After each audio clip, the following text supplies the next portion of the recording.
Minggu pagi hari ini si kami mau jajanan yang enak-enak dan pedas di CFD Buah Batu. Sok atuh barudak mana yang tadi jajan kesini sok ngararacung atuh ya. Datang teh si kami meni sapok ternyata CFD Buah Batu teh meni rame kieu berikut kuatkeun ka panjang kitu nu jualan lagi nu ke loba pisan. Yang pertama kalau ke CFD si kami mah wajib pisan kudu jajan dimsum. Oh kebenaran pisan menang dimsum nang euna berikut mayonesnya juga enggak hasom gitu. Di depan tukang dimsum ada mamang tukang cilok alias bakso aci nu badagna teh bener-bener jumbo pisan. Wah ieu mah kurang dibuktikan cek si emang teh eusiana teh jando jeung tetelan cik bener atau henteu nya. Saking makan teh alas ya bener barudak isiana teh bener-bener jando pisan bener-bener melimpah ini mah. Si acinya juga bener-bener genyal hipung gak keras terus isian jadonya ini banyak pisan harga 7.000 mah atuh ini bener-bener worth it ngeuna. Pokoknya mah kalau ke CFD Buah Batu wajib nyobaan cilok ieu. Wah pokoknya bener-bener ngeuna pisan. Sebelah si mamang tukang cilok ada tukang naon teh kerupuk banyur ya udah beli we lah semuanya. Pas dimakan teh wah bener-bener ngerekes pisan enak. Si kerupuk nanu ngarekes di banyur sama saus kacangnya. Beuh ieu mah bener-bener enak pisan gak berhenti makan kami juga. Ke belakang sedikit ada yang jualan bento harganya teh mung 10 ribuan aja. Ieu teh salah teteh ieu mah nasi pakai ayam pakai saus mente cuma 10.000.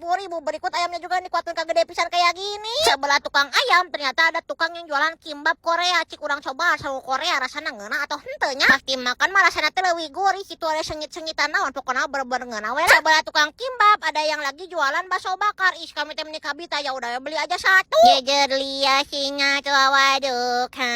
Ieu teh mending ngeuna pisan. Urusan tenggorokannya mah tinggal disebor aja pakai es teh ya biar benar-benar enak biar benar-benar seger atuh kami teh. Lanjut part 2 atau jajan-jajanan di mana lagi ya?